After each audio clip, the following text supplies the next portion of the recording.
Gravação iniciada, presidente. Ok, Marco Antônio.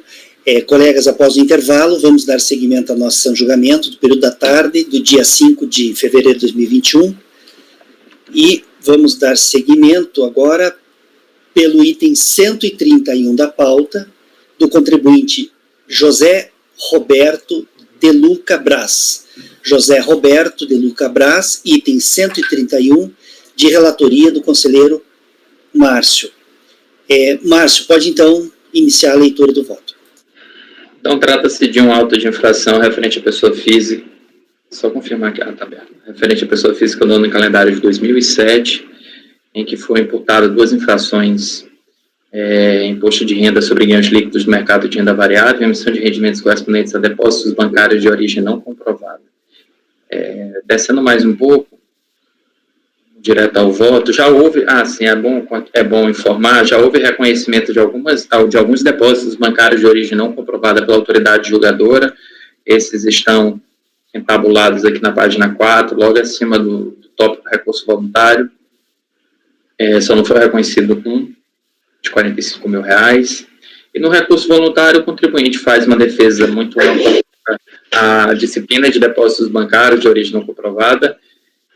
E também, em relação aos ganhos em renda variável, ele ressalta que a omissão não teve relevância tributária, pois essas operações estão sujeitas à tributação exclusiva definitiva, indo concernente à exigência do imposto de renda sobre X ganhos.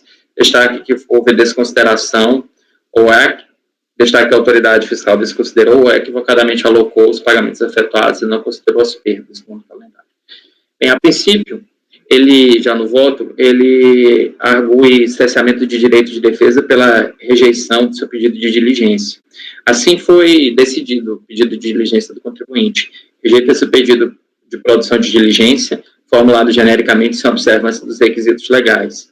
Foi uma rejeição de plano, mas que teve por fundamento a formulação genérica do pedido, que assim está destacado na parte final da sua impugnação. Em face dos fundamentos fáticos e jurídicos acima elencados, o autuado requer a Vossa Senhoria seja determinada a realização das diligências complementares que se fizerem necessárias, afinal seja declarada em procedência.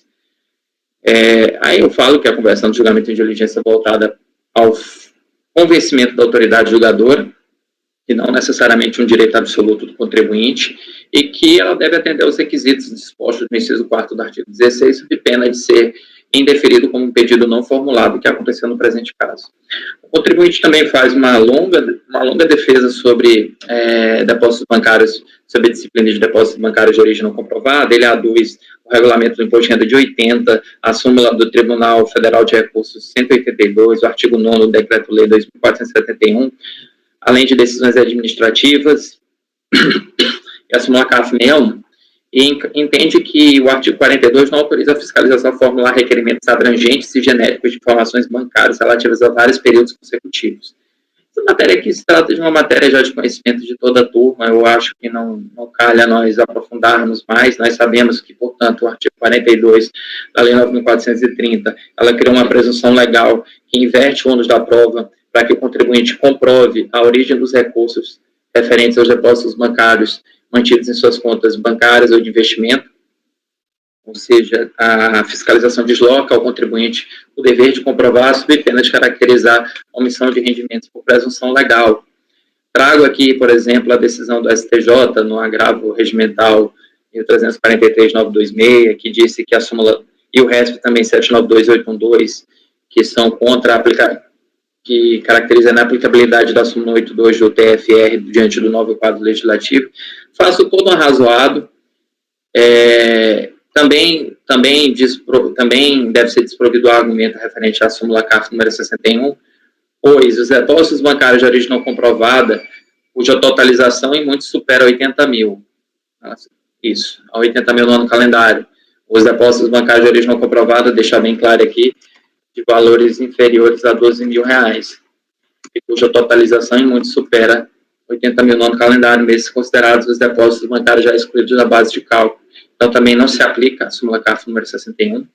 Quando ele fala que o artigo 42 não autoriza a fiscalização a formular requerimentos abrangentes e genéricos,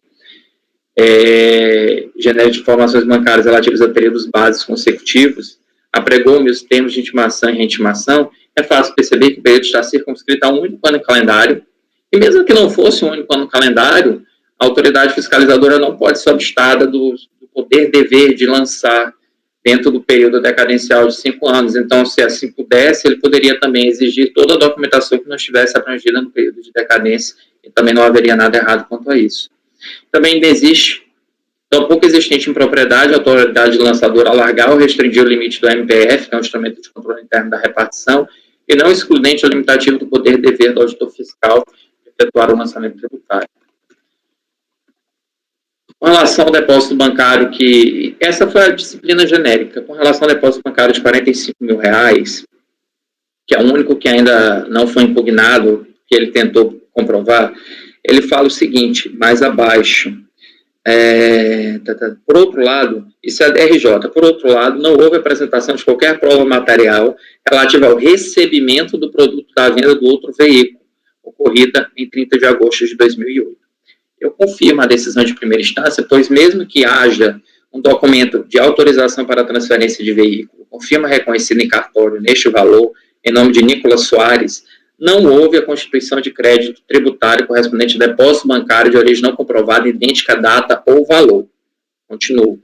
Quer dizer, no termo de verificação, não há depósito bancário de R$45 mil, inexistindo a inequívoca correspondência a fim de autorizar sua exclusão do lançamento.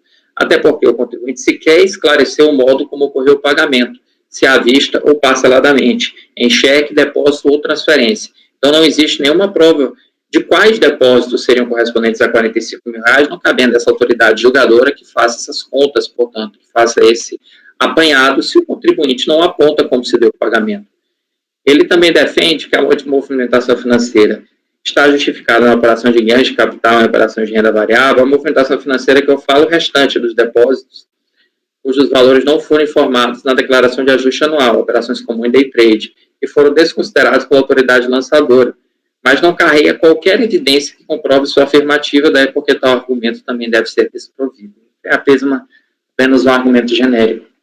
Então, com relação a essa parte de depósitos bancários, que eu considero mais simples, até por ser mais comum na turma, eu nego o provimento. Agora vamos à parte de ganhos de renda de capital em renda variável, fazendo leitura integral. O contribuinte afirma haverem sido desconsiderados os pagamentos efetuados conforme carta-resposta emitida pelo Bradesco. Ressalta que não houve compensação das perdas acumuladas nas operações comuns no valor de... Sobre isto, assim se pronunciou a autoridade julgadora. Então, a decisão da DRJ falou o seguinte: improcedente também a alegação do contribuinte de que a fiscalização não computou os pagamentos de imposto efetuados. Os pagamentos aí relacionados, relativos às operações no mercado de renda variável, constam dos bancos de dados da RFB e foram, quando pertinentes, considerados nos demonstrativos de cálculo do imposto de renda devido sobre os ganhos de capital. Observando-se que foram desconsiderados os pagamentos efetivados em 23 de 1 de 2007, porque correspondia ao período de apuração do ano calendário anterior, como os pagamentos de imposto de renda de pessoa física, feitos no Código 0211. A alegada desconsideração, então, foi esse o argumento dos pagamentos, é que, na verdade, foi considerado tudo que poderia ser considerado. Desconsideração das perdas acumuladas no resultado das operações comuns em bolsa de valores é também improcedente, porque não foi lançado qualquer imposto de renda sobre ganhos líquidos nestas operações. Ademais, as perdas nas operações comuns não podem ser compensadas com os ganhos líquidos oferidos em operações de day trade. Então, sim, eu continuo. Além de não ter havido a desconsideração dos pagamentos efetuados, mas apenas daqueles não referentes a ganhos em renda variável ou ao ano calendário diverso, a autoridade julgadora expôs a impossibilidade de compensar as perdas nas operações comuns com os ganhos líquidos auferidos em operações de day trade. A regra está na Lei 8.981, artigo 72, que fala que as perdas apuradas nas operações de que trata este artigo poderão ser compensadas com os ganhos líquidos auferidos nos meses subsequentes em operações da mesma natureza. É relevante esclarecer a existência de dois tipos de transações no mercado de renda variável: as operações comuns e as day trade. A peculiaridade das operações day trade é que elas são iniciadas e encerradas no mesmo dia, efetuadas com o mesmo ativo, sendo a liquidação efetuada por diferença. Vou trocar efetuadas por relacionadas. Relacionadas ao mesmo ativo, sendo a liquidação efetuada por diferença, não afetando o estoque desse ativo, caso existente. A diferença de natureza entre esses tipos de operação é reconhecida pelo legislador nos artigos 6º e 8º da Lei 9.959, que estabelece alíquotas de imposto de renda e sistemática de compensação de perdas distintas para as correspondentes situações. Aí eu não vou fazer a leitura, mas ele sempre distingue como artigo 8º os rendimentos auferidos em operações de day trade, ou ele fala de operações comuns. Desnecessário, maior razoado para se depreender que o legislador conferiu um tratamento diferenciado às operações de day trade em comparação com as operações comuns. Assim, apesar de apurar perdas em operações comuns, não será admissível sua compensação com os ganhos em operações day trade, por possuírem tratamento diferenciado na legislação e expressa vedação à compensação. Como consequência, as perdas em operações comuns não podem ser compensadas com os ganhos em operações day trade e vice-versa, devendo ser negado o provimento ao recurso nesse ponto. Em resumo, eu rejeito a preliminar de nulidade de cessamento do direito de defesa e nego o provimento tanto ao argumento referente ao depósito bancário de R$45 mil, a comprovação deste depósito bancário, quanto aos argumentos referentes à infração de ganhos líquidos apurados em renda variável.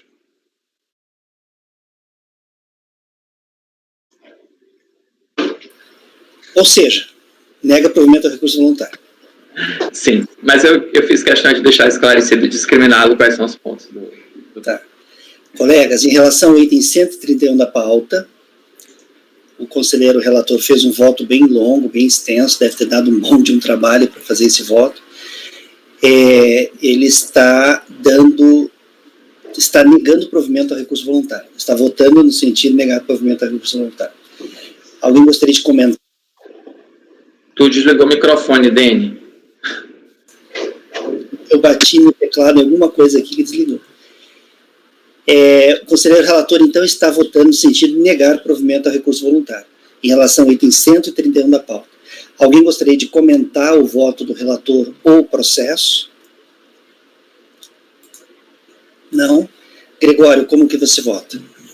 Acompanho. Luiz? Relator. Renata?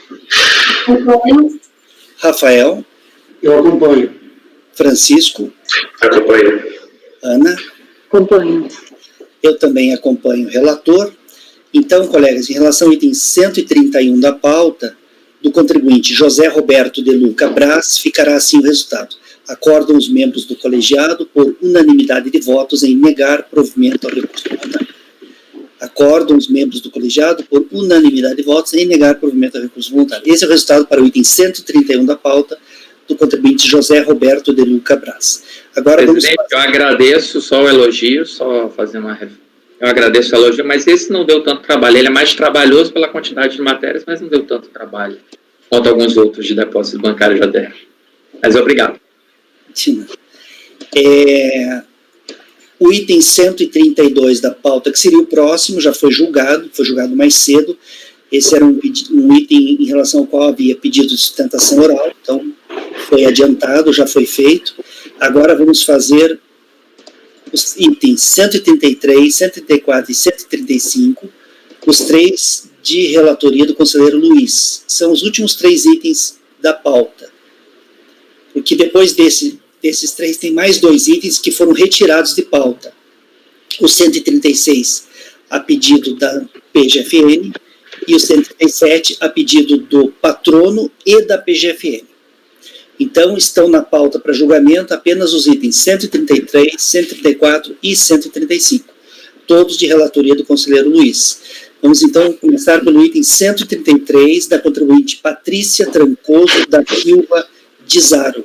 Patrícia Trancoso da Silva de Zaro. Item 133. Pode começar, Luiz. Cuida-se de recurso voluntário em face de decisão de primeira instância, julgou em processo de impugnação e manteve o crédito tributário, consignado na notificação de lançamento por ele, pessoa física, número tal, ano calendário 2009, no valor de R$ 31.426,74, o fulcro em omissão de rendimento recebido de pessoa jurídica em decorrência de ação trabalhista. Certificado do setor do teor da decisão de primeira instância, a impugnante agora recorrente, interpôs recurso voluntário tempestivo, reclamando em apertada síntese que anula a notificação, constitui acumuladamente os rendimentos, sem considerar os montantes mensalmente as tabelas de imposto de renda mensais, SIC, porque eu transcrevi o que está escrito. É nulo o crédito tributário por ter incluído juros moratórios já proferidos em sentença à sua não incidência, e não existe omissão de rendimentos, pois os meios estão todos presentes na DRPF apresentada, descabe multa de ofício pelo não cumprimento disposto no artigo 139 do RI, a imposição tributária na forma prescrita infringe os princípios da proporcionalidade do tributo, aqui é problema de redação, né, lá, pois fere o que demanda o decreto 85.450/80, que aprovou o regulamento para cobrança e fiscalização do imposto de renda, considerou em seu artigo 521 que os rendimentos pagos cumulativamente serão considerados nos meses a que se referirem. A leitura ficou truncada porque foi eu copiei direto da forma como estava no recomendado. Sem contrarrazões, é o relatório. Só corrigir aqui que eu coloquei o relatório embaixo.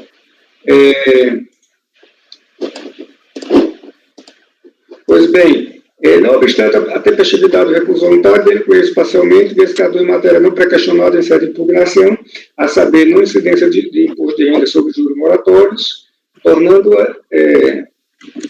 tornando-a destaque matéria preclusa teor do artigo 17 do decreto 7235, passa a apreciação. Aí, aqui eu resgato o relatório da decisão recorrida, que caracteriza o lançamento, os valores que eu já li, e traz aqui o que foi impugnado. Na impugnação, a contribuinte alegou que o valor dito omisso refere-se a benefício recebido de forma atrasada e acumulado, depende da renda ser tributada mês a mês, aduz que a multa de ofício não deveria ter sido aplicada, visto não ter omitido rendimentos somente os classificados como isentos não tributáveis, sustenta que o princípio constitucional da proporcionalidade foi maculado, tendo em vista a imputação da tão pesada carga tributária, ao fim, isso aqui é do jeito que está escrito, ao fim, requer a procedência das alegações. Como se vê, não tem nenhuma menção a juros moratórios sobre imposto de renda, tá? A DRJ pugnou pela improcedência da impugnação e manteve integralmente o crédito tributário. Perante a segunda instância, a recorrente aduz nulidade de lançamento por ter tributado acumuladamente os rendimentos, se considerar as tabelas mensais, bem assim a nulidade do crédito tributário por ter incluído juros moratórios, já proferidos em sentença, sua não incidência, que não existe omissão de rendimentos, os rendimentos são apresentados na DRPF, que descabe multa de ofício, e que a imposição tributária na forma prescrita infringe os princípios da proporcionalidade dos tributos, pois que demanda o decreto 85.480. Muito bem.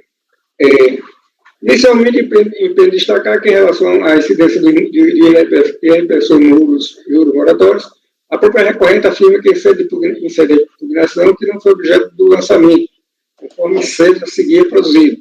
Não deve, inclusive, incidir o tributo sobre a correção monetária de juros, sendo que, sobre os juros, o agente fiscal já reconhece tal mérito aos expurgados. Porém, lógico também não incidir sobre a correção monetária, pois a mesma não configura aumento patrimonial. Inclusive, ao requerer o cancelamento do lançamento para a DRJ, a recorrente não fez qualquer menção ao imposto de renda sobre o juro de mora. É dizer, não existe controvérsia instaurada acerca de incidência de IRPF sobre o juro de mora, não havendo discutir tal matéria, em sede de recurso voluntário por tratar-se de matéria preclusa, vez que não é impugnada pelo artigo 17 do decreto 7235. No que diz respeito à tributação pela sistemática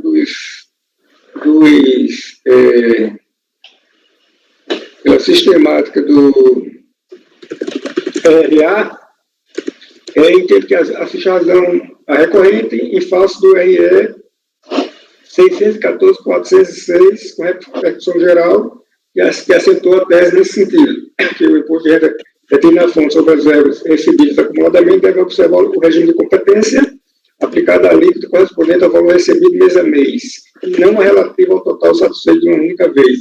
Desta forma, merece reparo a decisão nesse ponto. Quanto à existência da omissão de rendimentos, resta indubitavelmente caracterizado exatamente por terem sido rendimentos relacionados ao processo judicial de uma vara federal, declarados como se sujeitos à tributação exclusiva definitiva fossem, pois, na verdade, deveriam ter sido informados no campo de rendimentos tributáveis. Assim, na forma como declarados tais rendimentos, houve significativa alteração na apuração do imposto de renda do imposto devido no ano calendário de 2009. Outro sim também não assiste razão recorrente no que diz respeito à aplicação da multa de ofício, desde que decorre de norma cogente materializada no artigo 44.1 da Lei 9430. Por fim, com relação ao princípio da proporcionalidade, importa ressaltar que não cabe tal discussão em sede contencioso administrativo fiscal, com mais razão ainda quando o lançamento em apreço decorre da substituição do fato à norma, ou seja, na ocorrência de acréscimo patrimonial atrair a incidência de tributação pelo IRPF, observando-se o artigo 43, combinado com o artigo 142 do CPM.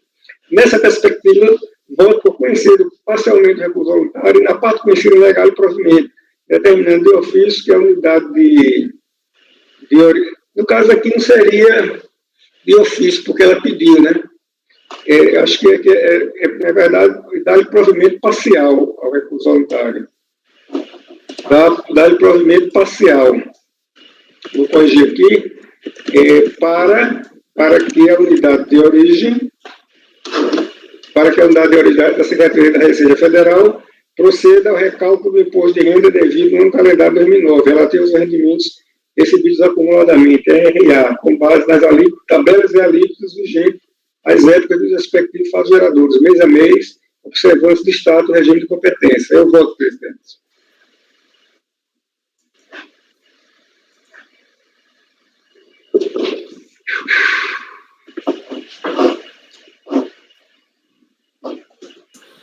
Ok, Luiz. A matéria que você não está conhecendo, a alegação que você não conhece é da alegação do IR sobre juros, né? Exatamente. Ela não trouxe a impugnação e ela mesma disse que não sequer entrou na base de cálculo, as palavras dela, né? Tá. Colegas, em relação ao item 133 da pauta, o conselheiro relator está conhecendo parcialmente do recurso voluntário, não está conhecendo dessa alegação quanto à instância de IR sobre juros moratórios, por falta de pré-questionamento, e na parte conhecida ele está dando provimento parcial para que o imposto seja recalculado pelo regime de competência. Alguém gostaria de comentar o voto do relator ou comentar o processo? Não? Márcio, como você vota? Eu acompanho o relator. Gregório? Acompanho. Renata? Acompanho. Rafael? Acompanho. Francisco? Acompanho. Ana? Acompanho. Eu também acompanho o relator. Então, para o item 133 da pauta, da contribuinte Patrícia Trancoso da Silva de Zaro, ficará assim o resultado. Acordam os membros do colegiado, por unanimidade de votos, em conhecer parcialmente do recurso voluntário, não se conhecendo da alegação quanto à incidência de imposto de renda sobre juros moratórios, uma vez que não pré-questionada em sede de impugnação, e, na parte conhecida do recurso, dar-lhe provimento parcial para que o imposto de renda seja recalculado pelo regime de competência, utilizando-se as tabelas e alíquotas vigentes nos meses de referência dos rendimentos recebidos acumuladamente. Ok? Essa é a decisão para o item 133 da pauta da contribuinte Patrícia Trancoso da Silva de Zaro. Agora vamos fazer o julgamento do item 134 da contribuinte Karen Isabel Heck, ou Hesch. Karen Isabel Heck, ou Hesch. Item 134, de relatoria do conselheiro Luiz. Luiz, pode iniciar a leitura. Por esse recurso voluntário, faço de primeira instância que julgou improcedente a impugnação não teve crédito tributário relativo ao imposto de renda pessoa física do ano calendário 2006, conflito com a omissão de rendimentos recebidos de pessoas jurídicas decorrentes de ação trabalhista e em compensação de dever de imposto de renda tido na fonte. Certificado do período da decisão de primeira instância, a impugnante, agora recorrente, interpôs recurso voluntário, tempestivo, reclamando em apertada síntese pelo cancelamento do lançamento no que se refere ao não recolhimento de imposto de renda na fonte com relação às importâncias recebidas em face de reclamatória trabalhista ou em face de reclamatória trabalhista,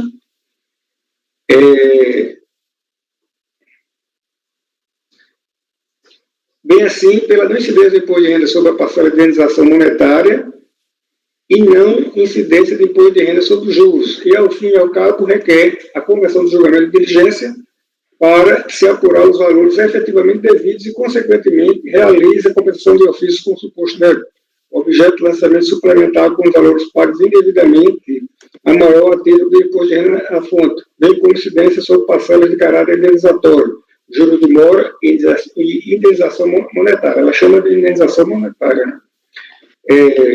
É um relatório.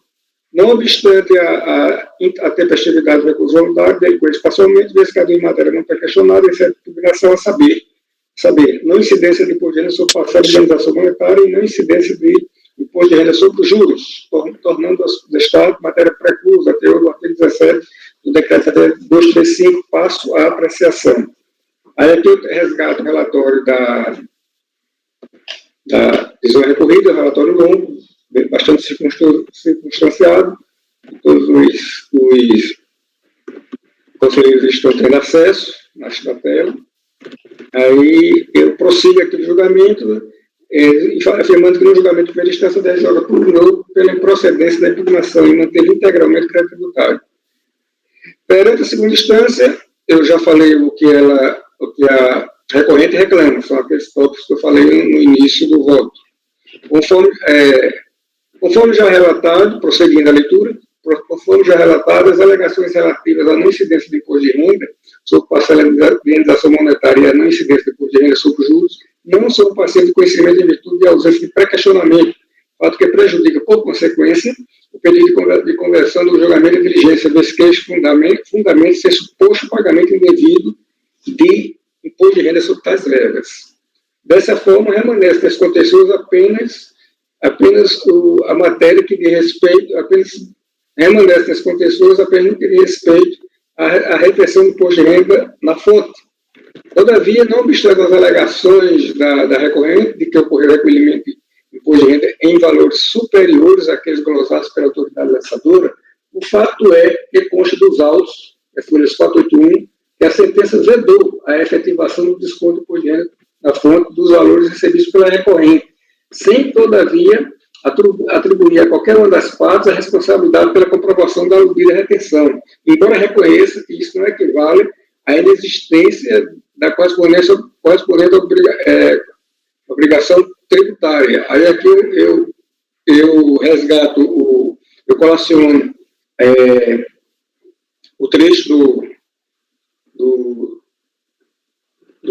da sentença que consta aqui a informação, e eu prossigo, ademais das memórias de cálculo, ademais das memórias de cálculo acostadas, as folhas 566 e 568, é evidenciado que não houve sequer retenção de imposto de renda na fonte no calendário 2006.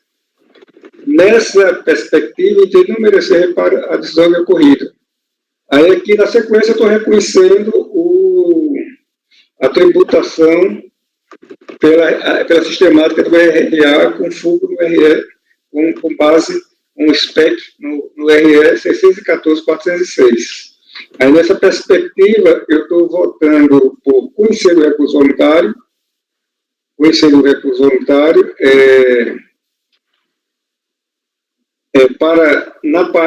parcialmente do recurso voluntário e na parte conhecida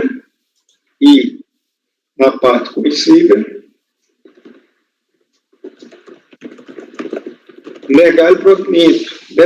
Aí aqui esse é de ofício, porque esse não foi pedido a aplicação da sistemática do RRA.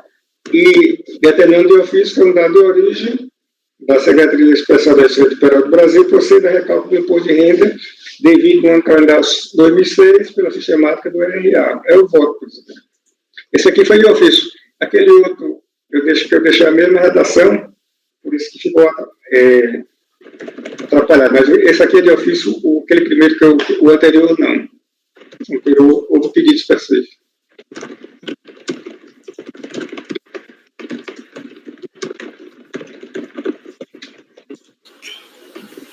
Ok, Luiz. Colegas, em relação ao item 134 da pauta, o conselheiro relator está conhecendo parcialmente do recurso voluntário e, na parte conhecida, está negando provimento, porém está determinando o recálculo do imposto pelo regime de competência. Alguém gostaria de comentar o voto do relator ou o processo? Ninguém gostaria de comentar? Vamos lá então. Márcio, como que você vota? Acompanho o relator. Gregório? Acompanho. Renata? Acompanho. Rafael? Eu acompanho, presidente. Francisco?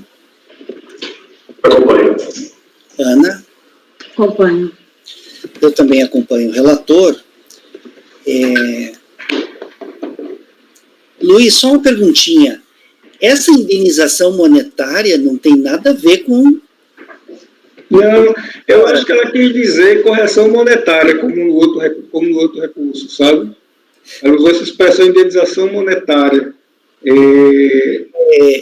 Eles alegam muito que esses juros demora tem natureza indenizatória, né? Isso. Tem uma indenização monetária. E não é a mesma coisa, são coisas diferentes aqui, né? Uma coisa diferente. Então, tá. Então, colega, eu registrei assim no dispositivo da ata, registrei assim o dispositivo para o item 134 da pauta, da contribuinte Karen Isabel Heck, ou Hash. Karen Isabel Heck, ou Hash, item 134 da pauta. Acordam os membros do colegiado, por unanimidade de votos, em conhecer parcialmente do recurso voluntário, não se conhecendo das alegações quanto à incidência de imposto de renda sobre indenização monetária e sobre juros de mora, ou sobre juros moratórios, uma vez que não pré-questionados em sede de impugnação, e, na parte conhecida do recurso, negar-lhe provimento, determinando-se, porém, nos termos do voto do relator, o recálculo do imposto pelo regime de competência, utilizando-se as tabelas e alíquotas vigentes nos meses de referência dos rendimentos recebidos acumuladamente. Ok? Essa é a decisão para o item 134 da pauta.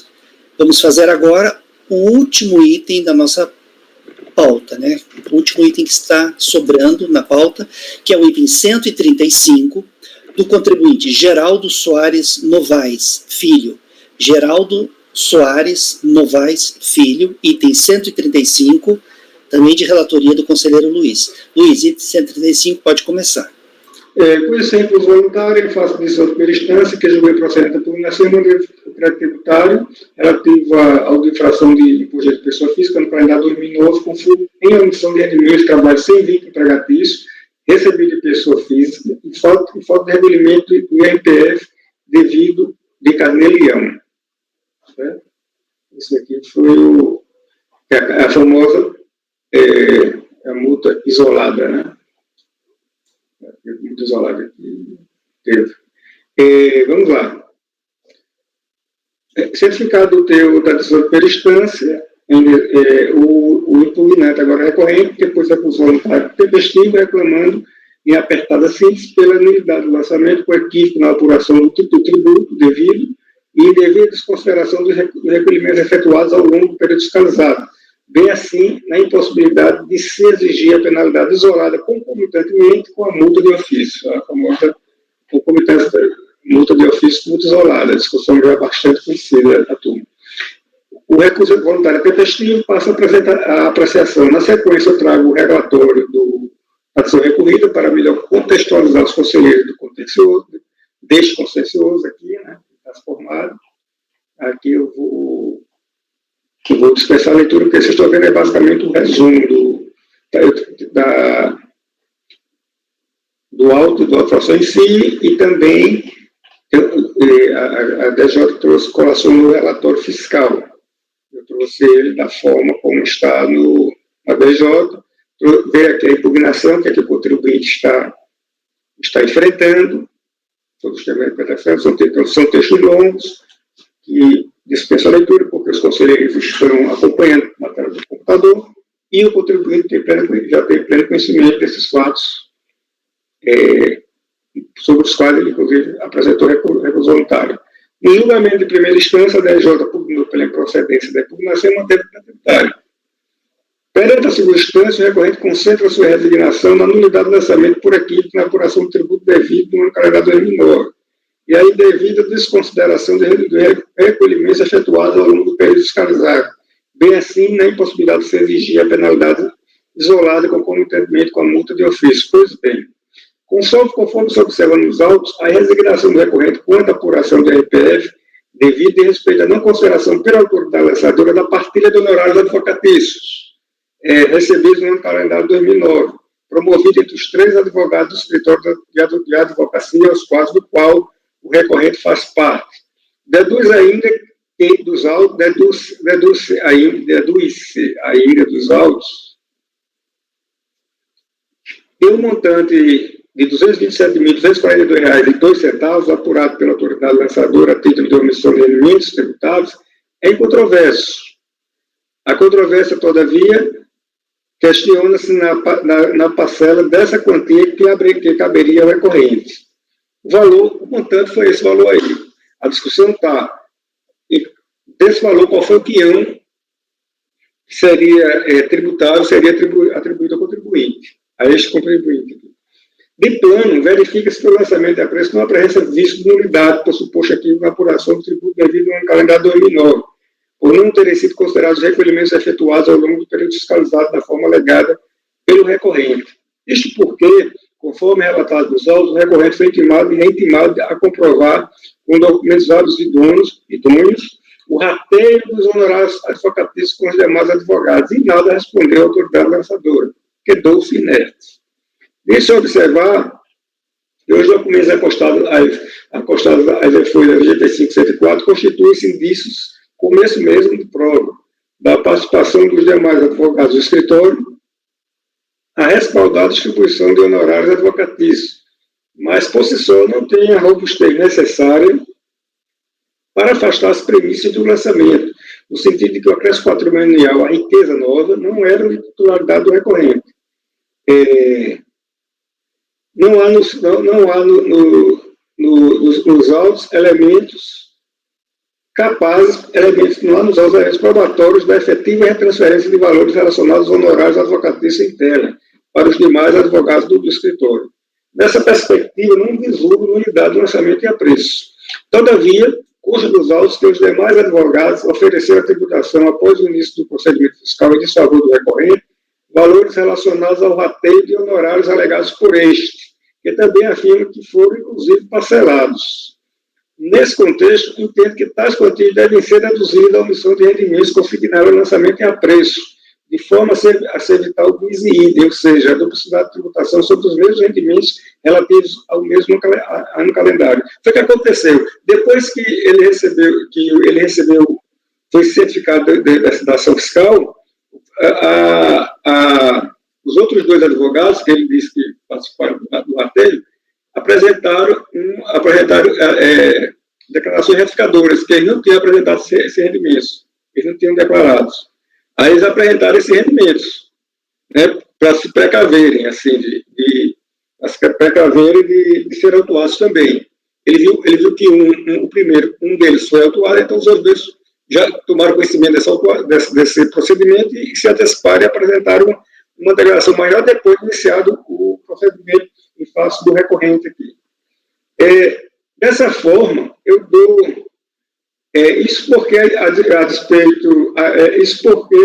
a despeito do entendimento da DJ, a DJ teve aqui um entendimento que eu entendo que eu tenho por equivocado, porque a DJ entendeu que haveria uma suposta perda de espontaneidade em relação a esses outros dois advogados. Eles não poderiam apresentar atrás declarações, mas eles poderiam sim, porque eles não eram fiscalizados. Os fiscalizados eram o recorrente. Não tem uma ligação aí de causa e efeito. Então, o que acontece? Isso, aí eu estou aqui, isso porque, a despeito do entendimento da DJ, não há que se falar em perda de espontaneidade dos outros dois advogados, mesmo que estes não se encontravam sob ação fiscal, tendo em vista que nenhum procedimento fiscal foi iniciado em face deles até a data em que retificaram as respectivas declarações de ajuste anual. O fiscalizado era o recorrente. Dessa forma, dou provimento à conclusão voluntária nesse ponto para excluir da omissão de rendimentos apurados no lançamento interno os rendimentos que comprovadamente tenham relação com o rateio dos honorários advocatícios, informado pelo recorrente, que foram oferecidos à tributação mediante declaração de ajuste anual retificadora pelos outros dois membros do escritório de advocacia. Quanto à possibilidade de se exigir a penalidade isolada de 50%, concomitantemente com a multa de ofício 75%, não assiste razão recorrente. Com efeito, estamos a tratar de fatos geradores ocorridos no calendário de 2009 e a partir da edição da medida provisória número 351 de 2007, convertida na lei 11448 de 2007, que alterou a redação do artigo 44 da lei 9430 e 96, passou a existir a previsão específica de incidência da multa isolada na hipótese de falta de pagamento do carnê 50%, sem prejuízo da penalidade simultânea pelo lançamento de ofício do respectivo rendimento no ajuste anual, 75%. É o que prescreve o enunciado 147 de súmula CAF, de natureza vinculante. Isso posto, voto por conhecer do recurso voluntário e dar provimento parcial para excluir da omissão de rendimentos apurada no lançamento os rendimentos que comprovadamente têm relação com o rateio dos honorários advocatícios informados pelo recorrente, que foram oferecidos à tributação mediante declaração de ajuste anual retificadora pelos dois outros membros do escritório da advocacia. É o voto, presidente. Luiz, eu só vou pedir um favor a você de tornar a tua conclusão líquida. Né? Então, não dá para fazer líquida, porque os honorários dos outros dois são declarações de imposto de renda dos outros dois, não estão aqui. Não tem como eu ter acesso às declarações dos outros dois. Tanto que eles não estão, inclusive, esses dois... Elas não estão nos autos? Não. E você está dando provimento para cancelar isso aí? Não, o que é que eu estou dizendo? Eu estou dizendo que... Porque a própria fiscalização reconheceu que eles fizeram a declaração a destempo, a retificadora. Isso não é informação minha, é a DJ que diz, inclusive, tá? Então, por conta disso, a DJ disse, não, mas essas duas declarações que eles declararam, que eles declararam, não vale, porque a DJ consultou as informações do sistema. Essas duas declarações não valem porque eles não têm mais espontaneidade, eles não têm espontaneidade, porque foi depois do início da fiscalização. Mas só que o recorrente era fiscalizado, e não esses dois, os outros dois membros. Então, eles poderiam, sim, retificar. Não teria problema. Eu não vejo problema em ter retificado. Essas informações que eu estou repassando estão no acordo da DJ. Né? A DJ que não reconheceu a espontaneidade, disse que houve essa declaração a destempo, e não considerou esses valores que estariam nas retificadoras dos outros membros. Então, eu não tenho acesso a essa informação. Nem poderia, porque o processo, o FAF, em face do Geraldo, né? Então, os outros dois que são bem descritos lá na decisão da DJ, não é recurso voluntário, são identificados, que eu não quis colocar nomes, porque eles não são parte dessa lida aqui. Então, a própria DJ reconhece que houve que eles apresentaram essas declarações. Isso eu estou dizendo, é a própria DJ que disse que foi. Então, como a DJ disse que foi, o que é que eu estou dizendo? Eu estou dizendo, então, essa parte lá que eles declararam, que eu não sei os valores quais são exatos, o contribuinte, na DJ também, ele elenca, ele escreveu os valores que cada um recebeu. A recebeu tanto, B tanto e C tanto, que foi o do rateio daqueles 227. Não foram pelos valores que estão lá, não são valores iguais, uns receberam mais do que os outros. Então, tais valores, a DJ diz que foram declarados.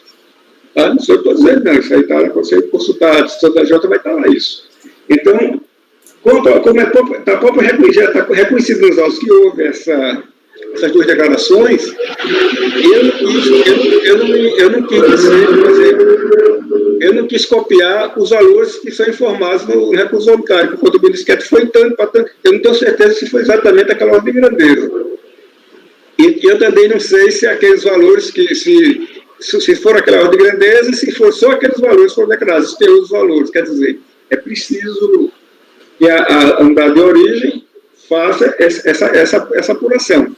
Uma coisa eu tenho certeza, é que tem que ser excluído para que os mesmos, se for... Isso ele pede, né, no recurso voluntário, que seja considerada essa compensação.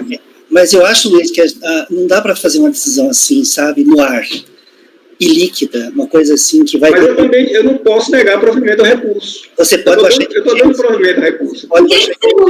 Por que você não coloca assim, conforme atesta a decisão recorrida, a folha tal?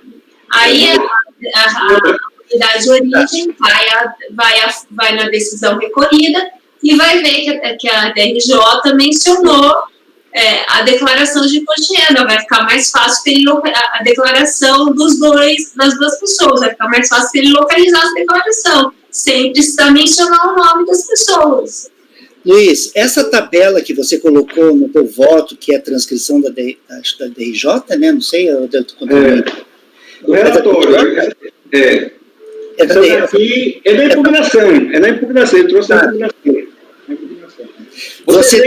Você está entendendo que algum desses valores aqui tem que ser excluído da base do lançamento? Isso. Porque se você somar aqui os valores da 227 mil, né? Mas, Luiz, então se você entende que alguns desses valores estão nessa tabela aqui, tem que ser excluído, então ele vai na academia. Aí dá para fazer, porque eu não sei se é isso que está na declaração. É ele que está dizendo que está. Rapaz, aí para ter valor exato, tem que intimar esses outros, teria que ter diligência, inclusive, dos outros. A partir dessa, abre diligência nos outros, a unidade lá, e faz o levantamento direitinho. Gente, mas pelo amor de Deus, se a DRJ disse, e ela mencionou, se ele fizer remissão à decisão da DRJ, não é possível que a unidade de origem não vai encontrar isso, se ela for na decisão da DRJ. Nossa decisão não pode ser tão ilíquida assim, né? Ela tem que ser mais precisa, né? A gente não pode... se tiver algum valor excluído, não pode assim, né? Mas eu não posso trazer para cá a declaração do sujeito, dos outros dois, tá? Eu não posso trazer para cá. Falta de prova. Não, mas a DJ reconhece que existiu, que foi feita, que houve a declaração. Só que ela desconsiderou porque, segundo a DJ, tinha perdido a espontaneidade. Mas como é que eles iam perder a espontaneidade se eles não estavam sendo fiscalizados? Não há que falar disso aí, né? E ela seguramente encontrou isso pelo CPF das pessoas e pelo período. Eles têm acesso a tudo lá. Eles têm informação, só que eu não quero trazer as declarações dos outros dois sujeitos para cá, porque isso aí é cara de sigilo, inclusive, né? Porque eles não estão sendo fiscalizados, eles não fazem parte desse papo. Como é que eu vou trazer a declaração do terceiro para isso aqui? Eu não posso fazer isso. Então, é um voto fácil de fazer, isso ficou bem complicado para a conclusão, até que eu conto com você mesmo. Ficou meio assim, meio que... a gente vai ser um pouquinho mais concreto, assim, né? Eu concordo com você quanto a essa sua crítica, ela é, como se diz, procedente.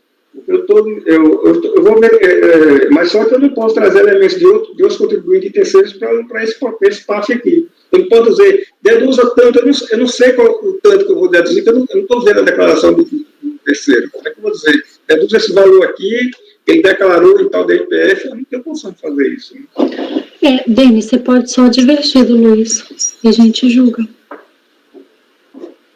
Não, mas a discussão que ele trouxe é interessante, sabe, Ana? Eu fiquei com essa dúvida também. as orientações do CARF mesmo é que as nossas decisões têm que ser líquidas, né? Elas têm que ser, não pode ser uma decisão assim. Mas essa aqui é líquida. Né? Mas o Luiz considera a dele líquida. Ele não está olha só, olha o item 8.4, Dani, lá da Dani Renata que sugeriu, lá da DRJ.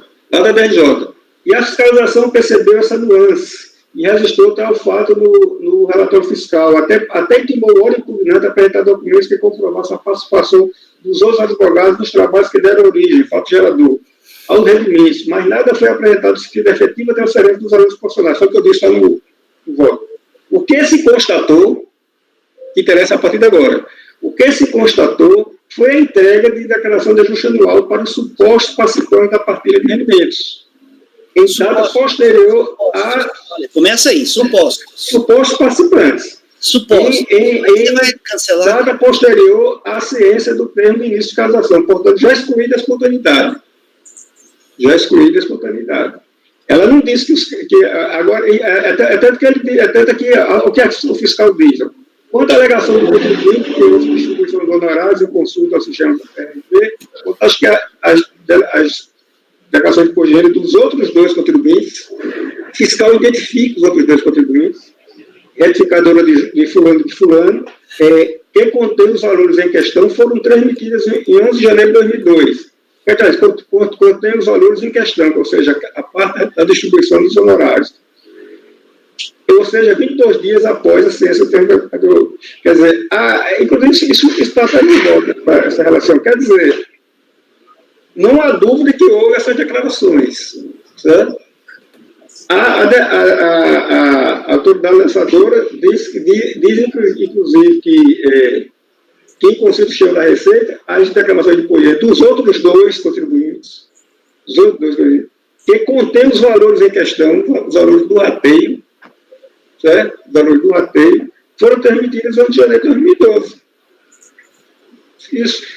Se a renda decidir assim, eu discordo de você quando você fala que é líquida, apesar de eu entender bem a sua preocupação, eu tive essa mesma sensação quando eu terminei, é que quando chega lá para a execução do julgado, chega a equipe que vai realizar, eles vão ter que necessariamente, no procedimento interno, mandar para a fiscalização fazer esse tipo de apuração. Aí eles vão identificar que se é o caso de fazer ou não. Os valores, eles vão fazer a própria Receita internamente solicita que seja esclarecido isso aí. Quanto a essa liquidez, não é comum, sabe? Esse procedimento que eu estou narrando, ela é bastante efetuado na Receita quando chega para as equipes de fiscalização, que não são auditores, são analistas do banco, e quando eles vão, a decisão, digamos assim, não está tão execuível, eles solicitam apoio da fiscalização. A fiscalização faz a informação fiscal orientando como deve ser informado o sistema julgado. Eu entendo e percebo que em nenhum momento a fiscalização nem a DJ disse que não houve essas declarações, a DRJ transcreve um trecho do relatório fiscal, no corpo do voto, menciona nesse trecho essas declarações que você está falando aí, e aí diz, além do mais, intimado a apresentar documentação que comprovasse a participação dos referidos profissionais, esses das declarações. Nos trabalhos que deram origem aos rendimentos, o fiscalizado calou-se. Isso, exatamente. Tem elemento para eu cancelar o lançamento fiscal. Posso fazer uma proposta dele? Cancelando o lançamento, não. Eu estou pedindo para... Eu acho que nem é o caso de pedir para o contribuinte trazer mais prova. Você diverge, só isso. Não, porque assim, é isso que ela está falando. Assim, a discussão, eu acho que ela já chegou no limite que não vai avançar além disso. Eu, por exemplo, a minha proposta seria uma diligência. Se for vencida, eu vou negar provimento. E aí vota, e aí você mantém seu voto, e aí cada um vota. Perfeito. A diligência seria... Vamos votar a diligência do Francisco? Tá. Colegas, o conselheiro Francisco está propondo a conversão de julgamento em diligência. Mas aí não seria o máximo, não? Pode ser furar a fila? Não, mas... Eu e eu vou votar. Oi?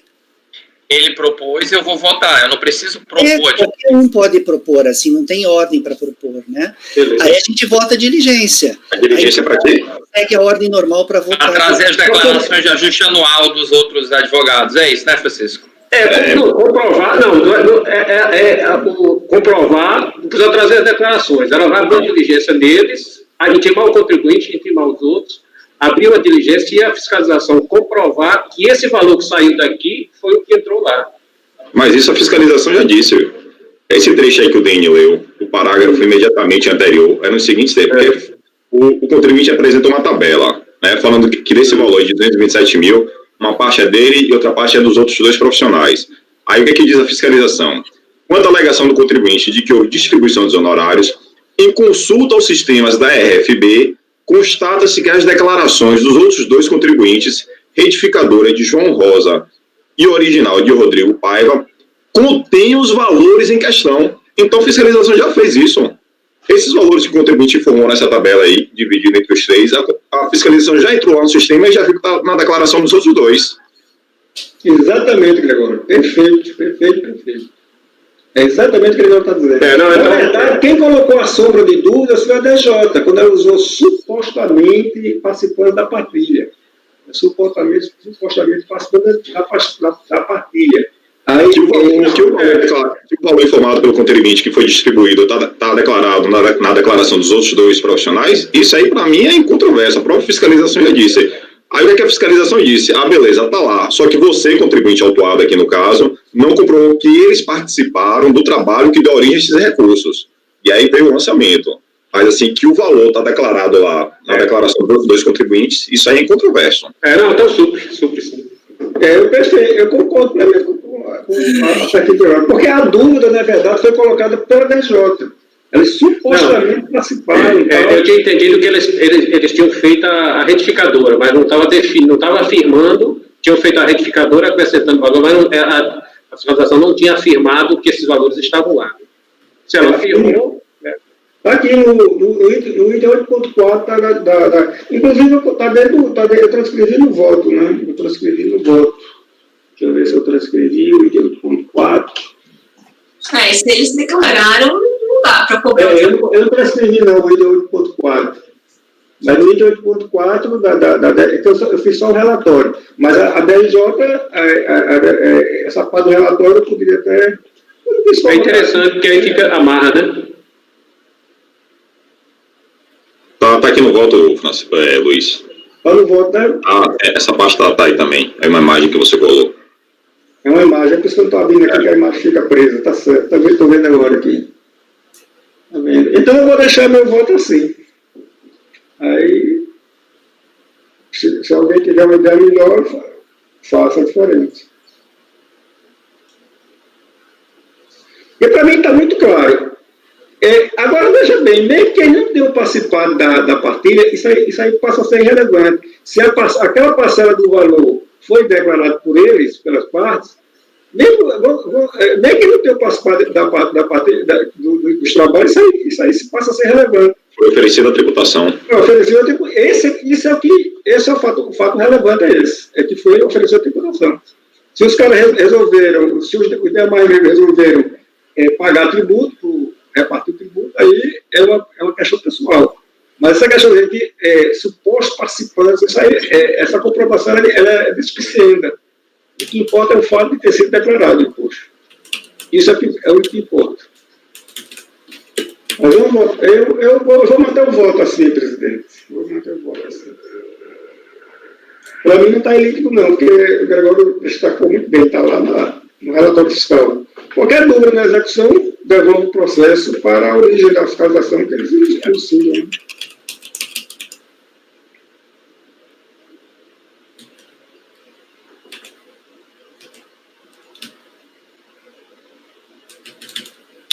É porque eu estou colocando assim, que tem comprovavelmente relação com rateios honorários, porque pode ser que na retificadora tem o valor que apenas uma declaração retificadora, a outra original, né? Ele disse que não, as duas são retificadoras. Fala da situação, tá. A original é a do recorrente, né? É do fiscalizado.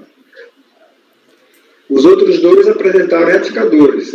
Isso, é a narrativa que está lá no...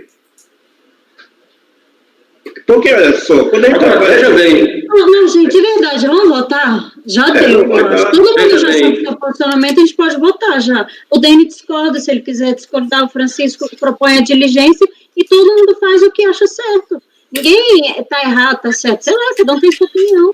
Isso aí. Ele que segue, é isso aí, Dani. Você tem a opinião que está líquida, o Luiz acha que está líquida, ele tem o direito dele, você também tem o direito, a gente tem o direito de votar e terminar a sessão também.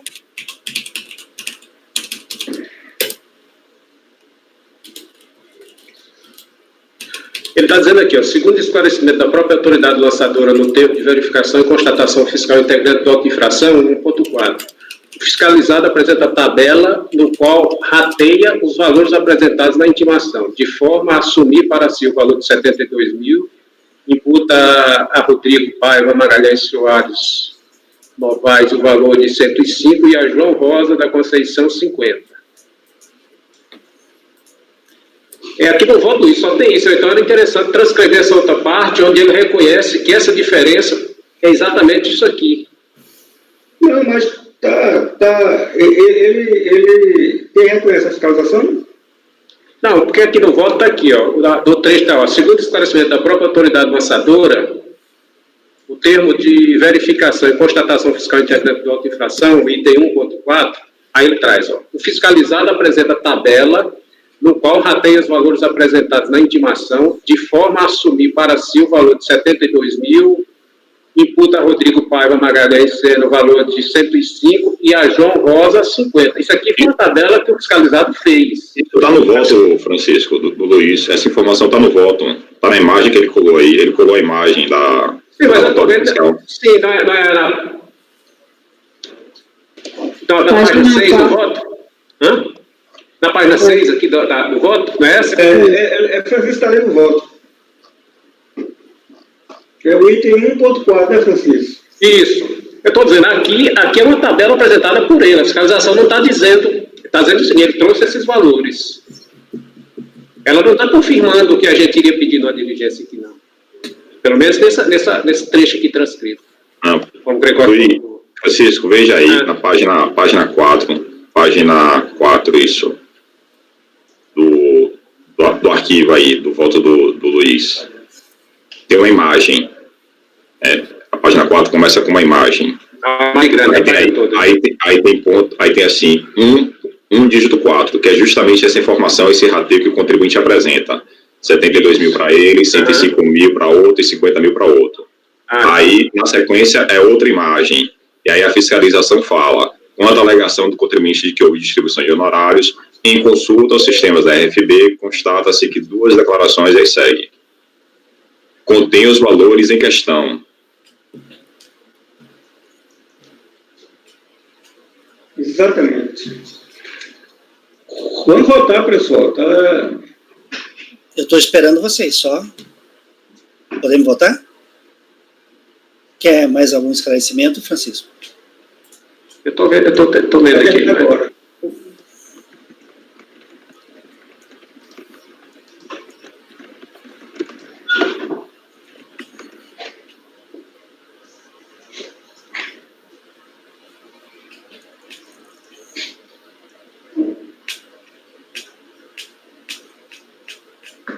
Essa outra imagem aí que eu não estou achando aqui, Gregório. Quanto? Nessa mesma página 4? Mesma página 4. Não, tem o item 1.4, não é que você falou? Isso. E depois tem 1.5. Pronto, aí depois tem o item 2. Vai, item 2. As infrações, a legislação pertinente e os valores apurados. Aí tem 2.1, 2.2. Leu 2.2. Tá.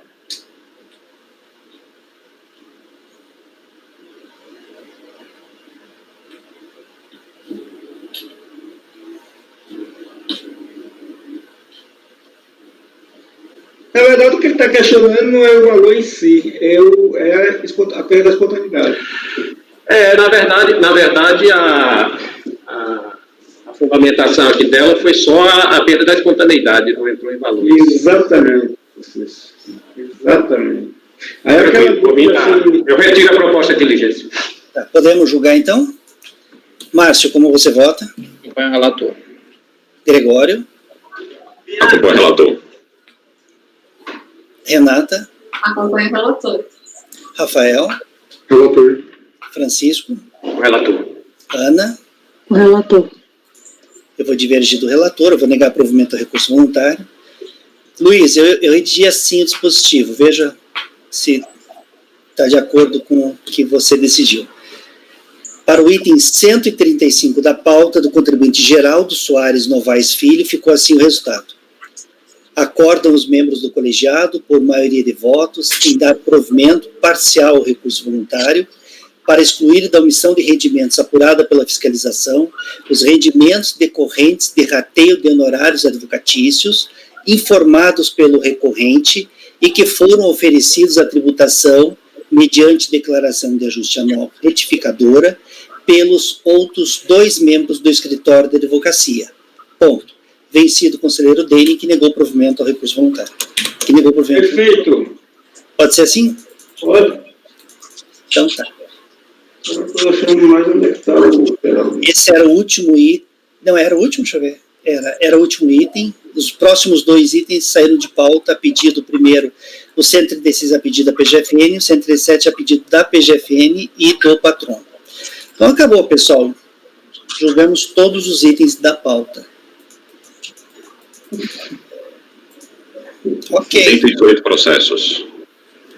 118. 18. Bom, cumprimos a missão de para jogar na cara da sociedade, para falarem mal de nós. Então tá bom, pessoal. Então tá, um bom descanso para vocês. Olha, foi um prazer. Tem que encerrar a gravação, né? Tem que encerrar a gravação. Precisamos ir até às 18, que acabou a pauta, né? Então tá bom. Marco Antônio, Rafael e Francisco podem encerrar a gravação. Até mais, pessoal.